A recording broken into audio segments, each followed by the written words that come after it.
Collinwood in 1840, where Julia and Barnabas have come in an attempt to head off the tragedy they were unable to prevent in 1970. It is a fateful night in the great house, for Gerard Stiles has married Samantha, Quentin's widow, and Gabriel, thwarted at every turn, has tried to reveal Gerard's past to the family. But the safety deposit box in which the evidence is kept turns out to be empty. And so the happy couple are ready to start their new life, unaware that fate has other plans for them. We're beginning a new life. The past is gone. Dead. Gone forever. Yes. We will be happy. We will. I only wish we could get out of here. This house has too many bad memories for it. When I'm with you, I never think of them. Not even of Quentin. Not even of him.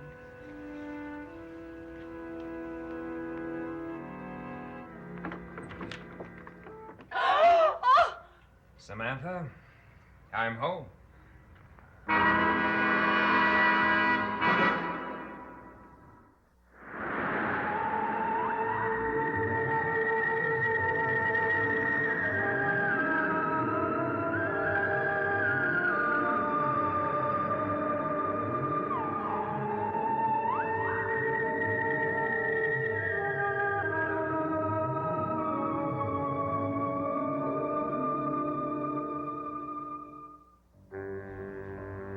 Quentin. Samantha.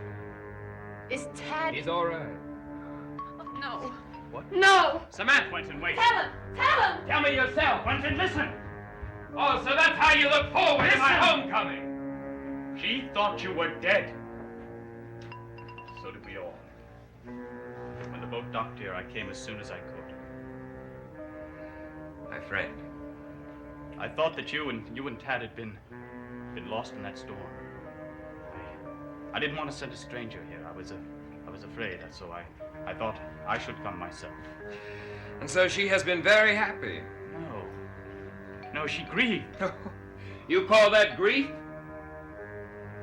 I understand you're coming to tell me. I appreciate it very much. Quentin, how did you escape the sea? I'll tell you later. No, wait. There is something else you don't know. Well, out with it, man. It's hard to explain. Come on, speak up. Samantha and I were married this afternoon. Didn't you hear what I said? I said Samantha and I were married. Quentin! Quentin! It has become a comedy. I thought when the storm came, it would all end up into a great tragedy, but no, fooled again. Congratulations.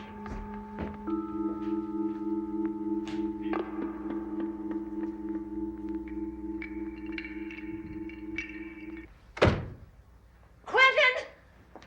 Samantha. Quentin, where is Tad? Something's happened. It's all right. You lied to me. He's in Boston. What's he doing there? Why didn't you bring him with you? Now listen to me. Something's happened. Will you Tell listen? me. It's just a fever. He got it in Brazil, and it just keeps reoccurring. But he's all right. You left him in a hospital? Why did you leave him in a hospital? I didn't leave him in a hospital, and he's not alone. He's with Luke Sims, a man who saved our lives practically every day. Now, believe me, honest, he's all right.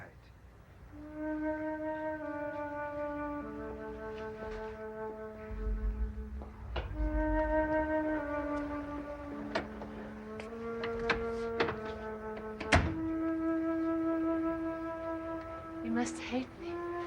No, Don't pretend, Quentin. I never pretend. All you did was think I was dead, and I very nearly was. I can't believe it. Why didn't you write? I did, from Brazil, Chile. If the letters didn't get here, then you can blame the towns I was passing through.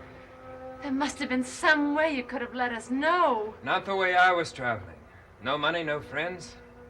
All I could do was try to get through every day, get enough food for Tad and myself, that's all. There was this one night. I concentrated very hard and tried to reach you. I thought I did. I thought that I could make you understand my thoughts. You always fall back on the occult, don't I you? thought I had reached you. That you knew. I wanted to believe that so very much. Oh, what are we doing standing here talking like this? What else could we do now? There's so much you've got to tell me. So very much. You ready to talk about us? Are you?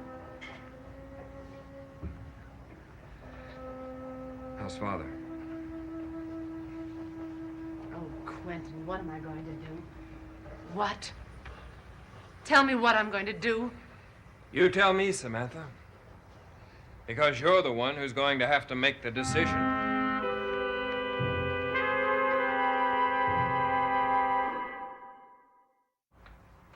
I have to decide? You married Gerard. You must have a feeling for him. But that doesn't mean that I don't have a feeling for you. I know that. My decision. Samantha, you've made a lot of decisions in our marriage. So have you. To stay in that room in the basement with those experiments While of you yours. coddled our son. Coddled him. If I coddled him, he wouldn't have gone with you. Well, that time I won. And look at the results. Just look at it. Oh, I'm sorry. Samantha, believe me, I want what is best for you. But I certainly can't make the decision. Consider our marriage. Obviously, you have some bitterness. So do you? Your decision depends upon whether you feel like starting over with me or starting with him. He's a good man. He's been a very good friend. Let him speak for himself, the way I want you to do. And my dear, just what do you want me to say? Tell me that you love me, Quentin. You are the mother of my son. I chose you. I love you. Of course. Love for you is something I do not understand. Love is a word that is very much misused. Not in this house. You know, I don't understand you. I'm giving you the chance for you to make your own decision about your own destiny. Now, that should prove to you that I do have some feeling for you. You always want brute force, and then when you get it, you're always unhappy. Don't explain me to myself. Someone needs to. So you're leaving, I'm going to Boston to be with Ted. and the decision is postponed. I can think of no one but Ted. Now, look, if you're going to leave, I do think it's better that you start in the morning. No, It's safer. tonight. Let's go tonight. All right, then I'll get you a carriage. Then I'll go see Father. You can't. He's not well. Worse than he was. We had to keep him up in the tower room. He seems all right, then suddenly he goes mad. His heart is worse. He's only recently got used to the fact that you're dead. Quentin, if he sees you now, Ben it could Stokes kill will him. know how to Ben, deal with it. Quentin, so much has happened. So much that you don't know. Ben Stokes killed himself.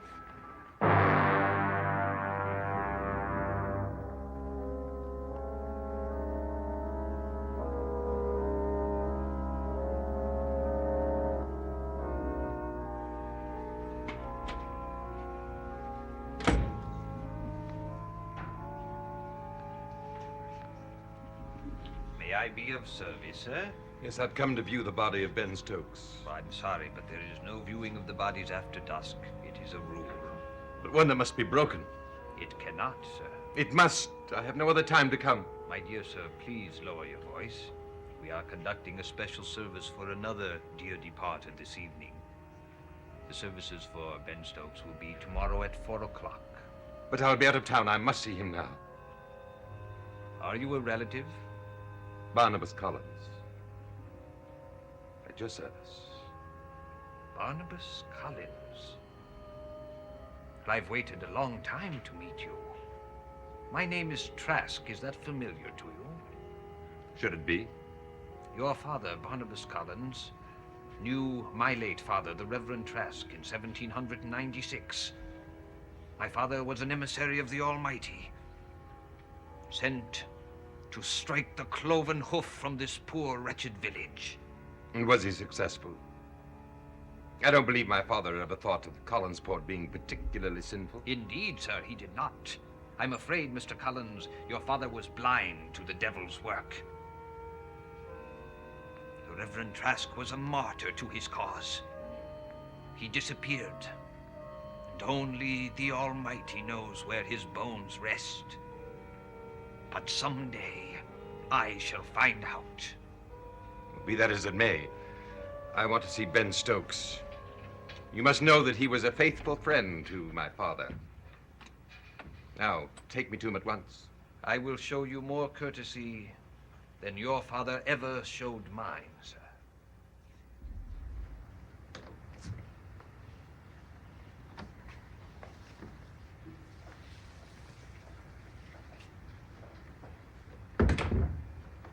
Dear friend, I can't believe you would have killed yourself. There is no doubt of that, Mr. Collins. Isn't there? In all my days of preparing souls to meet their Maker, I have never seen anything like it. What do you mean? It was as if he tried to cut off his own head. The devil spoke to him in a loud voice. He wouldn't have listened. You seem to know him so well for one who has been in the village such a short time. My father often spoke of him. Evidently. But you may cease your doubts about his death. I was brought to the body as it lay in the woods. The knife was still in his hand. Who discovered the body? Why, a certain Gerard Stiles. Why, of course, you must know him. Yes, indeed I do. A most earnest and heroic young man, although I must admit to a certain disappointment in him. Oh, why? Oh, I am not one given to gossip, Mr. Collins. I'm sure of that, but please do give me your opinion of why you say that about him. It is not for me to judge a fellow mortal. I leave that to a higher authority. And quite rightly. The Almighty works in mysterious ways. Perhaps this is one of them. Although it does seem a bit callous for him to discover this body and marry in the same afternoon.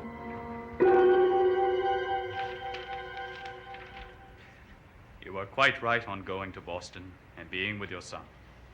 Am I? Oh, Gerard, I want someone to tell me what to do. No. No, let me touch you. Please. I have the right. The right. That's not what I wanted to say. Samantha, I will have our marriage annulled. Why can't I even say that with conviction? But you don't want to hear how I feel. I know how I want you to feel, Gerard. Trapped in a cage, unable to move. This afternoon, this evening, for the first time in my life, I felt my love and yours. What happened to those psychic... Why didn't I have a premonition that through that door, the one thing that would ruin my life and everything I wanted would come? Finished.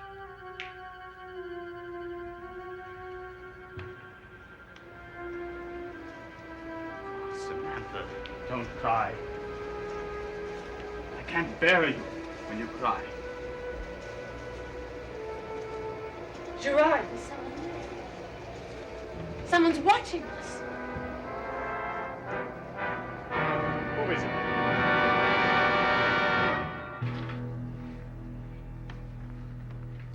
Are you sure you saw someone? I thought so. A man or a woman? I don't know, something shadowy. Oh, Gerard. I must go and pack. Yes. And you must let me see you before you leave. I can think of no one but Pat.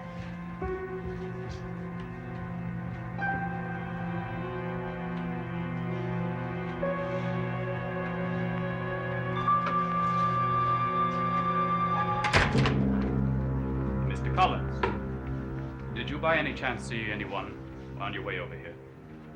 No. Why, is something wrong? Samantha thought she saw somebody through the window. That's all. I must congratulate you, Mr. Stiles. Thank you, but I'm afraid the congratulations are a bit premature. Oh, I don't really wish to discuss it any further. of course.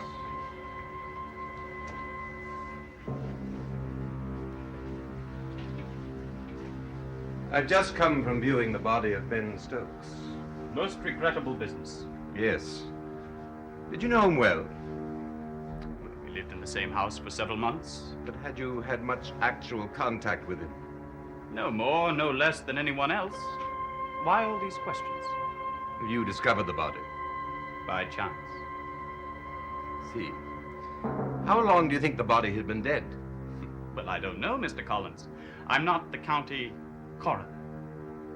Now, why are you asking all these questions? I don't believe that Ben Stokes committed suicide. Are you accusing me, then? Be careful, because I am not in the mood. If you have any reason to believe that Ben Stokes would have killed himself, I wish you'd let me know. That's all I meant. Is it? Your concern over a gentleman that you just met is a bit excessive, isn't it? He was a wise old man. I respected his wisdom. I find your relationship rather strange. It's almost as though you've known each other for years. You know that wasn't possible. My father knew him well. I wished I had seen more of him. Yes, I do too. That way you would have found out that he gave in quite a bit to depressions because of his health and his age, if you'll excuse me. Quentin! Well, now, I recognize you because you so resemble your father's portrait. But, how do you know me?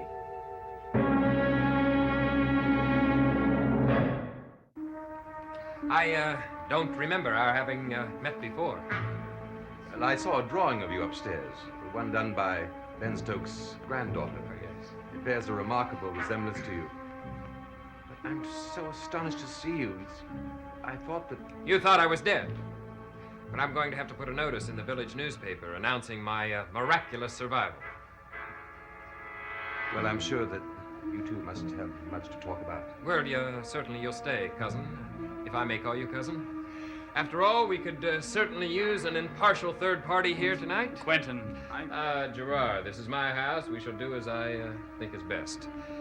After all, we do have a rather scandalous and idiotic situation here. Wouldn't you agree, Cousin Barnabas? A rather unfortunate one. Well, Gerard and I have been through a lot together. Quentin, I'm leaving this house. Not before the good woman has a chance to make up her mind as to what she's going to do with her own life. Do you mean that? I shall make no demands on her. And I shan't either. I will leave tomorrow morning and go to the inn, or perhaps to Rose Cottage. Flora Collins often invited me there, and whatever decision Samantha makes, I will stay with her. Well, I must say that we have handled this situation like gentlemen. Oh, Quentin. You are the most important friend I have, and you must believe that. It is with the greatest difficulty that I must say this one thing. Whatever the decision Samantha makes, I have lost a friend. Don't trust me too much. You make quick character readings, cousin. I speak frankly because I think the situation demands it. I've known the man longer than you have. After all, I have sailed around the world with him. Oh, my dear, you are ready, I see, and I shall see you to the carriage. I hope that you'll find your son better. Thank you. Goodbye, cousin. Goodbye. You wish to say goodbye to Gerard? No, I don't have time.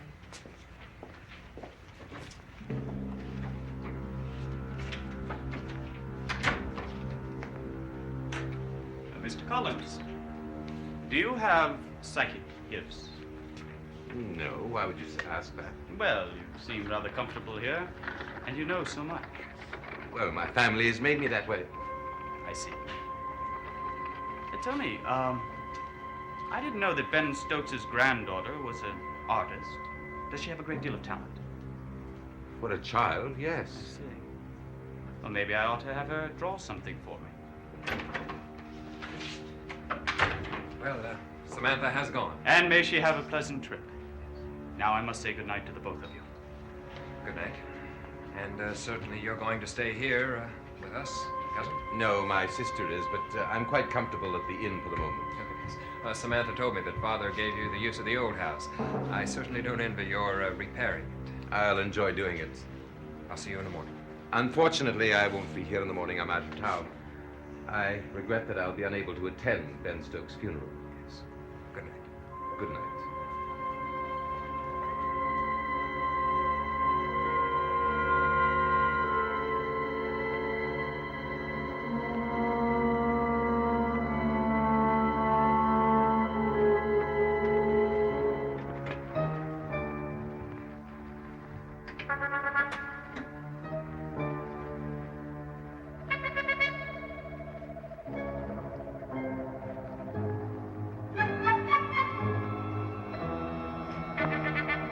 Who's that?